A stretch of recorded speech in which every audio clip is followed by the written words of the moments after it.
आजवर आपण द्राक्षाची वाईन बघितलेली आहे. नुकतेच एका शेतकऱ्यानं जांभुळापासून देखील वाईन बनवलेली आहे.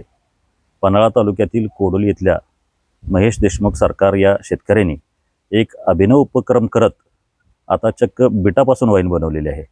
तर देशमुख सरकारांच्याकडून माहिती घेऊया की त्यांनी ही वाईन कशा पद्धतीने बनवली आणि त्याचं मार्केटिंग ते कशा पद्धतीने करत आहेत. नमस्कार सर. नमस्कार. सुरुवातीला आपण शेतातून बीट घेऊन ह्या वाईन यार्डमध्ये येतो. त्याच्यानंतर आल्यानंतर आपण बीट इथं स्टोअर केलं जातं. त्याच्यानंतर बीट धुतलं जातं. धुवून झाल्यानंतर त्याची साल काढली जाते आणि साल काढल्यानंतर कटिंग होतं. कटिंग नंतर तो ज्यूस एक्स्ट्रॅक्शनसाठी बॉइलिंगला जातो तो आणि बॉइलिंग झाल्यानंतर तो कलेक्ट करून थंड झाल्यानंतर तो फर्मेंटेशन टँकमध्ये आपण ते बीट फर्मेंटेशनसाठी देतो. आता बिटापासून रस निर्मिती झाल्यानंतर त्याच्यात पुढची प्रक्रिया काय राहते? आता तिकडून बीटरूट जेव्हा आपण ज्यूस घेऊन येतोय त्यानंतर इथं फर्मेंटेशन आणून आपण टाकतो. फर्मेंटेशनचा काळ ॲक्च्युली 21 दिवसाचा असतो. 21 दिवसाचा प्रोसेसिंगमध्ये आपण ज्यूस आणि ईस्ट या दोन्ही कॉम्बिनेशनचं ह्याच्यामध्ये फर्मेंटेशन टँकमध्ये आपण ॲड करतो. आपल्याला हवं तो अल्कोहोल किती मेंटेन करायचं आहे ह्या ब्र्यूमध्ये ते आपण डिसाईड करतो. जर जास्ती वाटलं तर हे इथं आयसोलेटेड आपण सिस्टम बसवलेला आहे. जर जास्त फर्मेंटेशन वाटलं तर तो ऑटोमॅटिक मेंटेन करतो. त्यानंतर 21 दिवसाचा जो प्रोसेस झाल्यानंतर आपण फिल्टर करतो. त्याच्यामध्ये 1 मायक्रोची आणि 6 मायक्रोची आपण सीड्स टाकतो. त्यानंतर फिल्टर झाल्यानंतर परत आपण ॲज इट इज ह्याच्यामध्ये एजिंगला टाकतो. म्हणजे काही काळ परत महिनाभर त्याच्यामध्ये राहतो. त्यानंतर परत फिल्टर होतो. त्यानंतर पूर्णपणे फर्मेंटेशन थांबते. त्यानंतर परत आपण एजिंगला टाकतो. आता हा अन्न तयार झालेला जो प्रोडक्ट आहे तो फायनल त्या पर्टिक्युलर लाकडाच्या पेटीमध्ये हां त्याच्यामध्ये स्टोअर केलं जातं. तर त्याचं नेमकं वैशिष्ट्य काय वहिनी सांगा. ते नेमकं त्याच लाकडाच्या पेटीमध्ये का ते स्टोअर केलं जातं? अरोमा एक फ्लेवर म्हणजे प्रत्येक माणसांची चॉईस असतो. घेण्याचा एक वेगवेगळं पद्धत असते. त्यामुळे त्याच्या एक कोळसाचा एक प्रकार असतो आतमध्ये. त्याच्यामध्ये आपण जेव्हा एजिंगला पाठवतो तो लाकडाचा जे फ्लेवर असतो तो एक फील देतो आपल्याला. ॲक्च्युली ते आपण घेतल्यानंतर जेव्हा आपण बीट ब्र्यू जे म्हणायला लागले मी ते घेतल्यानंतर आपल्याला ॲक्च्युअल त्याची टेस्ट समजतो. एक बॉडीला कूल पण वाटतो. त्याची लाकडाचा एक फ्लेवर असतो तो त्याच्यामध्ये देतो. तर वाईन घेण्याचेही काही प्रकार असतात. तर ते नेमके कसे असतात आणि काय तुम्ही सांगाल त्याबद्दल? ब्रुईंग पकडताना किंवा वाईन ग्लासमध्ये सर्व करताना तुम्ही कॅप फोडल्यानंतर ही खाली पकडायची आहे बॉटल पहिल्यांदा तुम्ही. देन हा जो ग्लास आहे हा नेकवाला ग्लास असतो.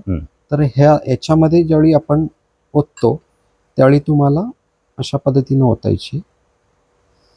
हा ओतून झाल्यानंतर तुम्ही इथं पकडायचं आहे हा ग्लास.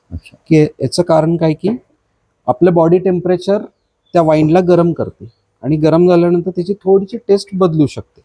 म्हणून आपण हा वाईन ग्लास इथं पकडायचा आहे. हा पहिल्यांदा आपण पहिल्यांदा पाहायचं आहे वाईनला. त्याच्यानंतर आपण ही टियर करायची अशी की ह्याच्यामध्ये ऑक्सिजन मिसळला गेला पाहिजे. देन तुम्ही त्याचा स्मेल घ्यायचा आहे. हे आपण घेऊन बघू शकता. हो.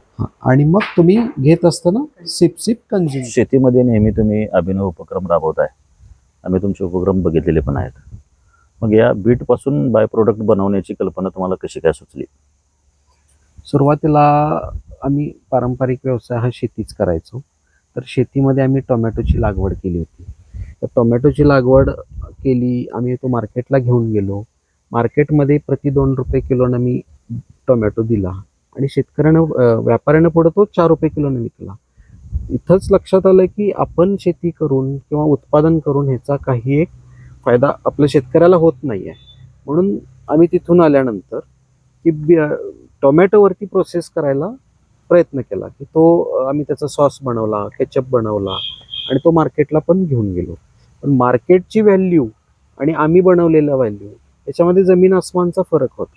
मग परत आणि लक्षात आलं की हा मायाबाजार वेगळा आहे. म्हणून आम्ही तो पण ह्याच्यावरचा टोमॅटोवरचा प्रोसेसिंग युनिट सोडला. पण दुर्लक्षित घटक कोणता आहे तर बीट आहे.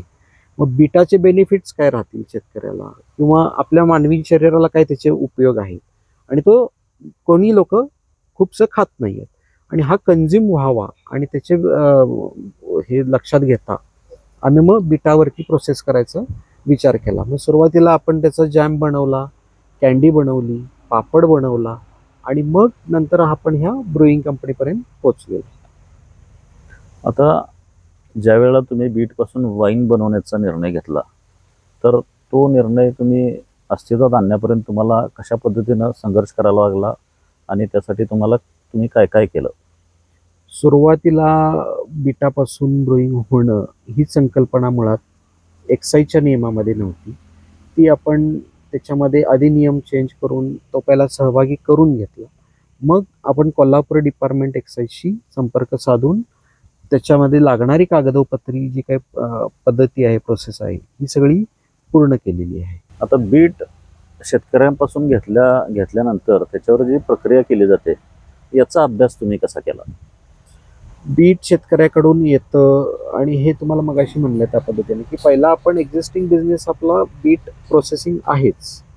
तर ते जॅम बनवत असताना जे काही आपल्याला त्यावेळी जे काही अनुभव आले, तर त्याचा अनुभवाचा वापर आम्ही इथं ब्रुईंग कंपनीमध्येही देखील केलेला आहे की तो फर्मेंट किती दिवस करायचा आहे, त्याच्यानंतर काही प्रोसेस लागणार का, आणि वेळोवेळी आम्हाला राहुरी विद्यापीठ असेल किंवा ह्याच्यातले एक्सपर्ट्स आहेत की यांनी आम्हाला वेळोवेळी मार्गदर्शन करून आपण त्यांच्याकडूनही काही शिकून हे आपण सगळे कंपनी इस्टॅब्लिश केलेली आहे. तर अशा पद्धतीनं बीटपासून वाईन बनवण्याचा एक अभिनव उपक्रम कोडोली इथल्या महेश देशमुख या शेतकऱ्यांनी केलेला आहे आणि त्यांच्या या उपक्रमाला तसा बघितला तर आता सध्या त्यांचा उपक्रम हा प्रोडक्शनपर्यंतच मर्यादित आहे. अजून मार्केटिंग हा पार्ट त्यांनी केलेला नाही.